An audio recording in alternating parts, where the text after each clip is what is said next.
2020 starting ಒಂದು 10 ಹಸು ಹಾಕೊಂಡಿದ್ದೆ. ಈಗ ಆಲ್ಮೋಸ್ಟ್ ಮೋರ್ ದ್ಯಾನ್ 35 ಕೌಸ್ ಇದೆ. 200 ಲೀಟರ್ಸ್ ಇಂದ ಸ್ಟಾರ್ಟ್ ಆಯಿತು. ಮ್ಯಾಕ್ಸಿಮಮ್ 305 ಲೀಟರ್ಸ್ ಪರ್ ಡೇ ಓಡಿಸಿದ್ದೀನಿ. 25 ವರ್ಷ ಕೆಲಸ ಮಾಡಿ ನಾವು 25 ಮೆಂಬರ್ಸ್ ಜಾಯಿಂಟ್ ಫ್ಯಾಮಿಲಿ ಇದ್ವಿ. ರಿಸೈನ್ ಮಾಡಿ ಪ್ರೊಫೆಷನಲ್ ಆಗಿ ಇದನ್ನ ಮಾಡ್ಕೊಂಡಿದ್ವಿ. ನನಗೆ ಪ್ರಾಫಿಟೇಬಲ್ ಅನಿಸ್ತಾ ಇದೆ. ಬಲ್ಕ್ ಆಗಿ ಮಾಡಿದ್ರೆ 4 ಹಸು 2 ಹಸು ಮಾಡಿದ್ರೆ ಸ್ವಲ್ಪ ಕಡಿಮೆ ಇರುತ್ತೆ. ಫಸ್ಟೇ ಪ್ಲಾನ್ ಮಾಡಿದ್ದು ನನಗೆ 40 ಕೌಸ್ಗೆ ಮಾಡಿದ್ದು.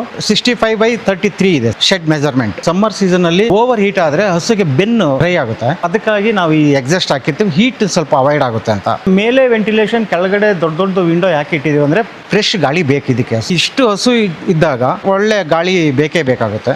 ಫ್ಯಾನ್ ಏನಕ್ಕಂದ್ರೆ ಈ ಸೊಳ್ಳೆ, ನೊಣ ಇವೆಲ್ಲ ಬರುತ್ತೆ. ಇಂಡಸ್ಟ್ರಿಯಲ್ ಫ್ಯಾನ್ ಹಾಕಿದಾಗ ಅಟ್ಲೀಸ್ಟ್ ಆ ಸೊಳ್ಳೆ ಎಲ್ಲ ಆಚೆ ಹೋಗುತ್ತೆ. ಕಾರ್ಗಿಲ್ ಫೀಡ್ ಆಲ್ಮೋಸ್ಟ್ ನಾನು ಇದು 3-4 ಇಯರ್ಸ್ ಇಂದ ಯೂಸ್ ಮಾಡ್ತಾ ಇದ್ದೀನಿ. ಸಕ್ಸಿಡ್ ಸೆಮೆನ್ 99% ಫೀಮೇಲ್ ಕರುನೇ ಬರುತ್ತೆ. 100ಗೆ 200ಗೆ ಒಂದು ಮೇಲ್ ಬಂದ್ಬಿಡುತ್ತೆ. ಸೊ ನನ್ನಲ್ಲಿ ಯಾವುದೂ ಆ ಥರ ಆಗಲಿಲ್ಲ. ಎಲ್ಲ ABS ಸೆಮೆನ್ನೇ ಮಾಡಿಸಿದ್ದೀನಿ. ಪಡ್ಡೆಗಳು ಡೆವಲಪ್ಮೆಂಟ್ ಮಾಡ್ಕೊಂಡು ಅದಕ್ಕೂ ABS ಸೆಮೆನ್ನೇ ಮಾಡಿಸ್ಕೊಂತೀವಿ. ABS ಸೆಮೆನ್ ಮಾಡಿಸಿದ್ರೆ at least first lactation more than 28 to 30 ಲೀಟರ್ವರೆಗೂ ಪ್ರೊಡಕ್ಷನ್ ಬರುತ್ತೆ. ABS ಬೀಸ್ಟ್ ಅಂತ ನನ್ನ ಹತ್ರ ಬೀಸ್ಟ್ ಒಂದಿದೆ, ಫಾರ್ಚೂನು ಒಂದಿದೆ. ಫಸ್ಟ್ ಲ್ಯಾಕ್ಟೇಷನ್ ಪಡ್ಡೆಗಳಿವೆಲ್ಲ 2 times ಫೀಡ್, 2 times ಮೇವು. ಹಾಲು ಕರೆದ ಮೇಲೆ ಫೀಡ್ ಕೊಡ್ತೀವಿ. 6.5 ಮಂತ್ವರೆಗೂ ನಾನು ಪ್ರೊಡಕ್ಷನ್ ತಗೊಳ್ತೀನಿ. ಪ್ರೆಗ್ನೆಂಟ್ ಆಗಿದ್ರು ಪ್ರೆಗ್ನೆಂಟ್ ಆದಾಗ ಲಾಸ್ಟ್ 2.5 ಮಂತ್ ರೆಸ್ಟ್ ಕೊಡಬೇಕು. 7 ಮಂತ್ ಆದ್ಮೇಲೆ ಡ್ರೈ ಫೀಡರ್ ಇದೆ. 1 ಬ್ಯಾಗ್ ಅದನ್ನ 50 kg ಅದು ತಿನ್ನಿಸ್ತೀವಿ. ಆ 1 ಬ್ಯಾಗ್ ಆದ್ಮೇಲೆ ಟ್ರಾನ್ಸಿಷನ್ ಮಿಕ್ಸ್ ಅಂತ ಫೀಡ್ ಬರುತ್ತೆ. ಕರು ಹಾಕೋವರೆಗೂ ಅದನ್ನೇ ತಿನ್ನಿಸ್ತೀವಿ.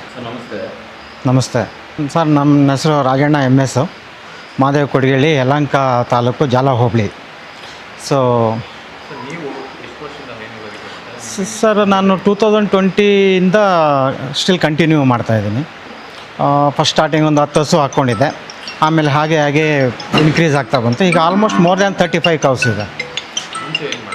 ಮುಂಚೆ ನಾನು ಆಫೀಸಲ್ಲಿ R&D ಮ್ಯಾನೇಜರಾಗಿ ಕೆಲಸ ಮಾಡ್ತಾಯಿದ್ದೆ ಸರ್. 25 ವರ್ಷ ಕೆಲಸ ಮಾಡಿ ಲಾಕ್ಡೌನ್ ಆದಾಗ ನಾನು ಹಸುಗಳು ಪ್ರೊಫೆಷನಲ್ ಆಗಿ ಮಾಡಬೇಕಂತ ಇದನ್ನು ಮಾಡಿದೆ. ಐ ಥಿಂಕ್ ಆಲ್ಮೋಸ್ಟ್ ನನಗೆ 200 ಲೀಟರ್ಸಿಂದ ಸ್ಟಾರ್ಟ್ ಆಯಿತು. ಸೊ ಆಲ್ಮೋಸ್ಟ್ ನನಗೀಗ ಮ್ಯಾಕ್ಸಿಮಮ್ 305 ಲೀಟರ್ಸ್ ಪರ್ ಡೇ ಓಡಿಸಿದ್ದೀನಿ. ಬಟ್ ಈಗ ಸ್ವಲ್ಪ ಕಡಿಮೆ ಇದೆ, ಬಿಕಾಸ್ ಇದು ಪ್ರೆಗ್ನೆಂಟ್ ಆಗಿರೋದ್ರಿಂದ ಸ್ವಲ್ಪ ಪ್ರೊಡಕ್ಷನ್ ಸ್ವಲ್ಪ ಕಡಿಮೆ ಇದೆ. ಈಗ almost more than 200, 220 plus or minus ಅಷ್ಟು ಓಡ್ತಾ ಇದೆ ಸರ್ ಡೈಲಿ. ಸರ್, ನಾವು ಇದು ಮುಂಚೆಯಿಂದ ನಮ್ಮ ತಂದೆ ತಾಯಿ ಇದರಿಂದನೂ ಅಗ್ರಿಕಲ್ಚರ ನಾವು ವ್ಯವಸಾಯ ಮಾಡ್ಕೊಂಡೇ ಇದ್ದಿದ್ದು. ನಮ್ಮ ತಂದೆ ತಾಯಿ ನಮಗೆ ಆಸ್ತಿ ಎಲ್ಲ ಇದೆ.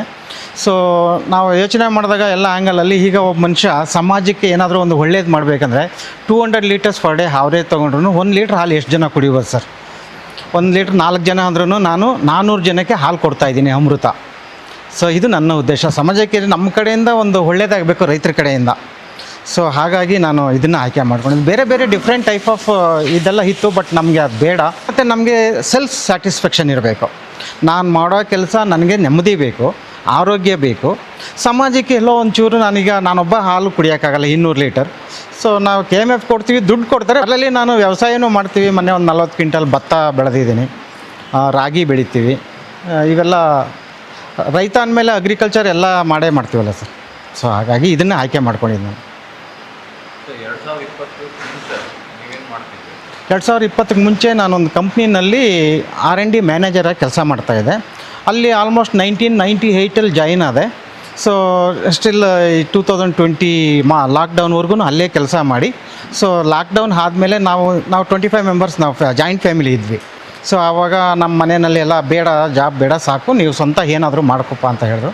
ಸೊ ಹಾಗಾಗಿ ನಾನು ರಿಸೈನ್ ಮಾಡಿ ಸೊ ಆಮೇಲೆ ಇದನ್ನು ಪ್ರೊಫೆಷನಲ್ಲಾಗಿ ಇದನ್ನು ಮಾಡ್ಕೊಂಡಿದ್ದೆ. ಸರ್, ನಾನು ಶುರು ಮಾಡೋಕ್ಕೆ ಮುಂಚೆ ನನ್ನ ಹತ್ರ 2 ಹಸು, ಕಾಮನಾಗಿ 2 ಹಸು ಇದ್ದೇ ಇರ್ತಾಯಿತ್ತು ಮನೆಯಲ್ಲಿ.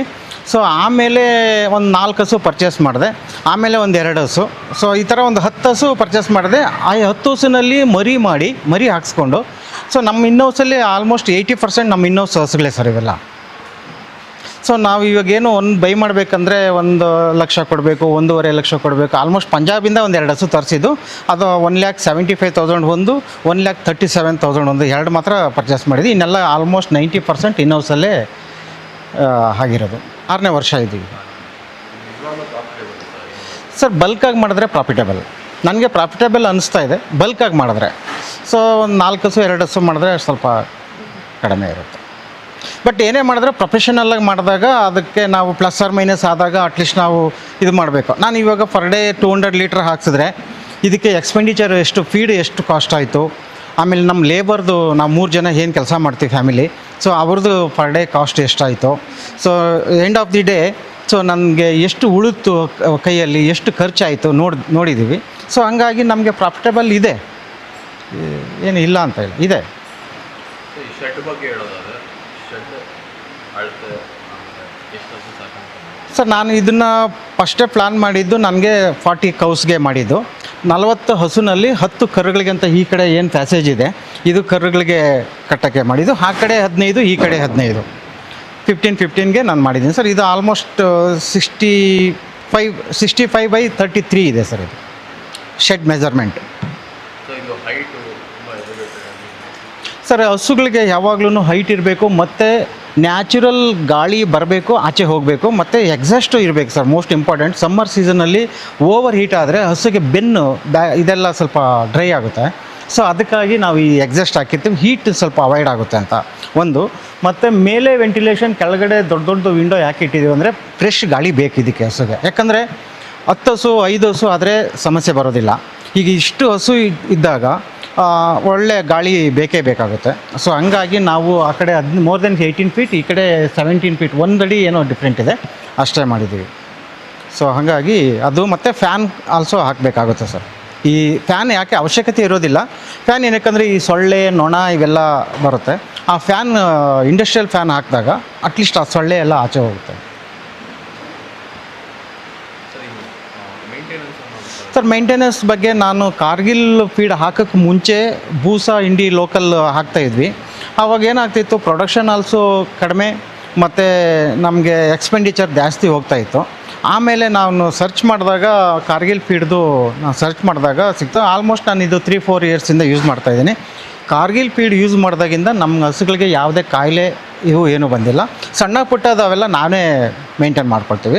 ಡಾಕ್ಟರ್ ಯಾವಾಗ ಬರ್ತಾರಂದರೆ ರೈನ್ಗೆ IV ಹಾಕೋದು ನಾನು ಹಾಕೋದಿಲ್ಲ. ಇನ್ನು IM ಇಂಜೆಕ್ಷನ್ ನಾನು ಮಾಡ್ಕೊತೀನಿ. ಬಾವಾದರೆ ಮೆಡಿಷನ್ ಸ್ಟಾಕ್ ಇಟ್ಕೊಂಡಿದ್ದೀನಿ, ಅದು ನಾನೇ ಮೇಂಟೈನ್ ಮಾಡ್ಕೊತೀನಿ. 99% ನನ್ನ ಹಸುಗಳ ಹತ್ರ ಯಾವುದೇ ಕಾರಣಕ್ಕೂ ಏನೂ ಕಾಯಿಲೆ ಬಂದಿಲ್ಲ, ವ್ಯಾಕ್ಸಿನೂ ಮಾಡಿಸಿಲ್ಲ, ಆದರೂ ಕಾಯಿಲೆ ಬಂದಿಲ್ಲ. ಬಿಕಾಸ್ ಇದು ಈ ವೆಂಟಿಲೇಷನ್ಸು, ಗಾಳಿ, ಫ್ರೆಶ್ ಗಾಳಿ ಬರಬೇಕು ಹೋಗಬೇಕು, ಅದರಿಂದ ಏನು ತೊಂದರೆ ಇಲ್ಲ ಸರ್. ನಾನು ತಳಿ ನಮ್ಮದು ಆ್ಯಕ್ಚುಲಿ ನಮ್ಮ ಇನ್ನೌಸಲ್ಲೇ ಏನು ಮಾಡ್ತೀವಿ, ABS ಆರ್ WWS ಸೆಮೆನ್ ಮಾಡಿಸ್ಕೊತೀನಿ. ಆ ಪಡ್ಡೆಗಳು ಆ್ಯಕ್ಚುಲಿ ಸಕ್ಸಿಡ್ ಸೆಮೆನ್ 99% ಫೀಮೇಲ್ ಕರುನೇ ಬರುತ್ತೆ. 100ಗೆ 200ಗೆ ಒಂದು ಮೇಲ್ ಬಂದ್ಬಿಡುತ್ತೆ. ಸೊ ನನ್ನಲ್ಲಿ ಯಾವುದೂ ಆ ಥರ ಆಗಲಿಲ್ಲ, ಎಲ್ಲ ABS ಸೆಮೆನ್ನೇ ಮಾಡಿಸಿದ್ದೀನಿ. ಪಡ್ಡೆಗಳು ಡೆವಲಪ್ಮೆಂಟ್ ಮಾಡ್ಕೊಂಡು ನಾವೇ ಅದಕ್ಕೂ ABS ಸೆಮೆನ್ನೇ ಮಾಡಿಸ್ಕೊತೀವಿ. ಸೊ ಹಂಗಾಗಿ ABS ಸೆಮೆನ್ ಮಾಡಿಸಿದ್ರೆ at least first lactation more than 28 to 30 ಲೀಟರ್ವರೆಗೂ ಪ್ರೊಡಕ್ಷನ್ ಬರುತ್ತೆ ಸರ್. ಅದು ಬಿಟ್ಟು ಬೇರೆ ನಾವು ಜರ್ಸಿ ಅದು ಇದು ಮಾಡಿದ್ರೂ, ಅದು ಜರ್ಸಿನಲ್ಲಿ ಟೈಪ್ ಆಫ್ ಜರ್ಸಿ ಇದೆ. ಸೊ ನಮ್ಮ ಜರ್ಸಿನಲ್ಲಿ ಆಲ್ಮೋಸ್ಟ್ 25-20 ಆ ಥರ ಬರುತ್ತೆ. ಅದು ರೆಡ್ ಅನ್ ಅಂದ್ಬಿಟ್ಟು ಸರ್ ಬ್ರೀಡ್, ಅದು ನನ್ನ ಇನ್ನೊಂದ್ಸಲೇ ಹುಟ್ಟಿದ್ದು. ಫಸ್ಟ್ ಒನ್ ಜರ್ಸಿ, ಇದು HF, ಇದು ಆ್ಯಕ್ಚುಲಿ ABS ಬೀಸ್ಟ್ ಅಂತ. ABSಲ್ಲಿ type of ABS beast, ABS fortune ಈ ಥರ ಎಲ್ಲ ಇದೆ. ನನ್ನ ಹತ್ರ ಬೀಸ್ಟ್ ಒಂದಿದೆ, ಫಾರ್ಚೂನು ಒಂದಿದೆ, ಫಸ್ಟ್ ಲ್ಯಾಕ್ಟೇಷನ್ ಪಡ್ಡೆಗಳಿವೆಲ್ಲ. ಸೊ ಅದು ಬಂದ್ಬಿಟ್ಟು ರೆಡ್ ಅನ್ ಅಂತ ನೇಮ್ ಇದೆ ಸರ್ ಅದಕ್ಕೆ. ಇದು ಜರ್ಸಿ ಇವೆಲ್ಲ ಆಲ್ಮೋಸ್ಟ್ ನಮ್ಮ ಇನ್ನೌಸಲ್ಲೇ ಹುಟ್ಟಿರೋದು ಸರ್. 90% ನಮ್ಮ ಇನ್ನೌಸ್.